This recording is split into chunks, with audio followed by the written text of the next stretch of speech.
First அவங்களுடைய ஃபேமிலிக்கு நான் தேங்க்ஸ் சொல்லிடுறேன். முகுந்த் வரதராஜன் அவங்களுடைய ஃபேமிலி எல்லாருக்கும் ரொம்ப பெரிய நன்றி. இதை எடுக்கிறதுக்கு அலோவ் பண்ணதுனால தான் இப்படி ஒரு படம், இப்படி ஒரு வாய்ப்பு எனக்கு.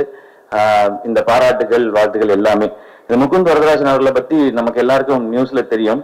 ஆனா நான் என் வீட்டுல பார்த்த ஒருத்தர் இருக்கிறாரு, என்னுடைய அப்பா. அவர் பேரு ஜி தாஸ்.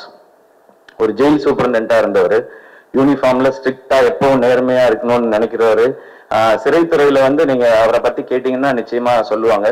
அவரை பத்தி நான் இப்பவும் கேள்விப்பட்டு இருக்கேன். நிறைய பேர் கைதிகள்கிட்ட கூட அன்பா இருப்பாங்கன்னு சொல்லி. வேலையில ரொம்ப சின்சியர். அவருக்கு வேலை தான் ரொம்ப பிடிக்கும். நான் எங்க அப்பாவை ஒரு நாளுமே வந்து உடம்பு சரியில்லைனோ இல்ல லீவ் எடுத்துட்டாருனோ அப்படின்னு நான் பார்த்ததே கிடையாது. அவரு தான் எனக்கு மிக மிக முக்கியமான காரணம், இந்த படத்தை நான் எப்படியாவது பண்ணிடணும் அப்படின்னு. ஏன்னா கடந்த 21 வருடங்களா அவருடைய நினைவுகளோட மட்டுமே வாழ்ந்துட்டு இருக்கேன் நானு. அவரை திரும்ப எனக்கு வந்து அவரை நான் பார்க்கறதுக்கு ஒரு வாய்ப்பு, அவரா நான் இருக்கிறதுக்கு ஒரு வாய்ப்பு எனக்கு இந்த படத்துல கிடைச்சது. அதுக்கும் நான் இந்த என்டையர் டீமுக்கும் ராஜ்குமார் அவர்களுக்கும் நன்றி சொல்லணும்னு நினைக்கிறேன். அவர் யூனிஃபார்ம்ல அப்படி இருப்பாரு, பயங்கரமா இருப்பாரு. எனக்கு ஃபர்ஸ்ட் ஹீரோ அவர் தான். டெய்லி அந்த யூனிஃபார்ம்ல பேட்ஜ் மாட்டுவேன் நான், ஷூ எல்லாம் பாலிஷ் போட்டு வைப்பேன், எல்லாத்தையும் ரெடி பண்ணி வைப்பேன். அப்பா அதை போட்டோன்னா அந்த பெல்ட் எல்லாம் நான் மாட்டி விடுவேன் நான். அவர் போயிட்டு வருவார், அவருக்கு சல்யூட் அடிப்பாங்க. ஸோ அவரை பார்த்தா எனக்கு இது எல்லாமே இது எல்லாமே தோணுது. நான் அவர் மாதிரி இந்த படத்துல இருக்கணும்னு நினைச்சதுதான் ஒவ்வொரு காட்சியிலையும். ஏன்னா முகுந்த் சாருக்கும் அவருக்கும் நிறைய சிமிலாரிட்டிஸ் உண்டு.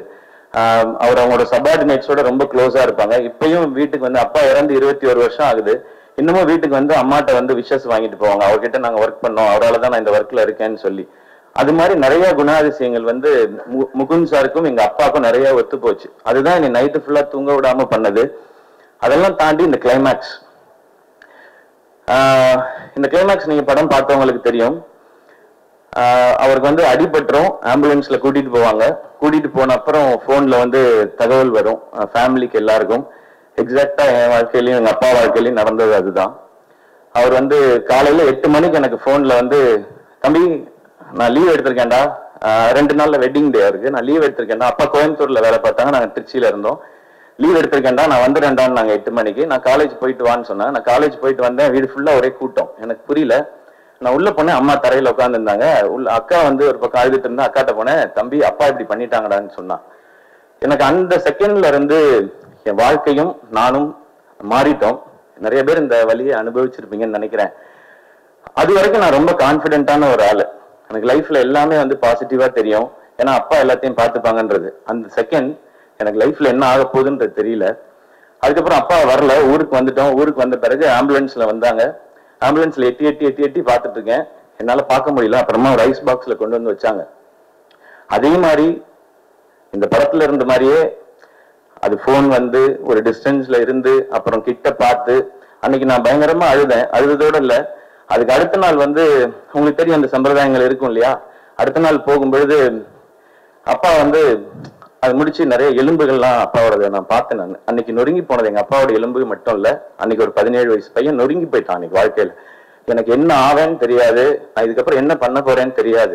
ஆனா அந்த நொறுங்கி போன எலும்புகள் எல்லாம் என்னைக்காவது ஒட்டி வச்சு எங்க அம்மாவையும் அக்காவையும் பார்த்துக்கணும்னு நினைச்சேன். ஆனா இன்னைக்கு இப்படி ஒரு படம் பண்ணி இன்னைக்கு வந்து முதல்வர் அவர்கள் பாராட்டுறாங்க, துணை முதல்வர் அவர்கள் பாராட்டுறாங்க, நீங்க எல்லாரும் பாராட்டுறீங்க. நீங்க எல்லாரும் சேர்ந்து நொறுங்கி போன என்னை ஒட்டி வச்சு இன்னைக்கு முழுசா இங்க நிப்பாட்டி இருக்கீங்க.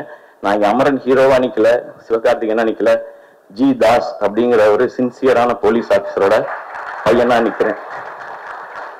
நிறைய பேர் கேட்பாங்க, அப்பான்னா ஏன் அழுதுறேன்னு சொல்லி கேட்பாங்க. இந்த வழி இன்னமும் என்னை விட்டு போக மாட்டேங்குது. எனக்கு 3 குழந்தைங்க ஆயிடுச்சு, எங்க அப்பாவை பாக்குற மாதிரி பாக்குறேன். ஆனால் எங்க அப்பாவையே பாக்குறதுக்கு எனக்கு ஒரு வாய்ப்பு இந்த அமரன் ஏற்படுத்தி கொடுத்திருக்கு.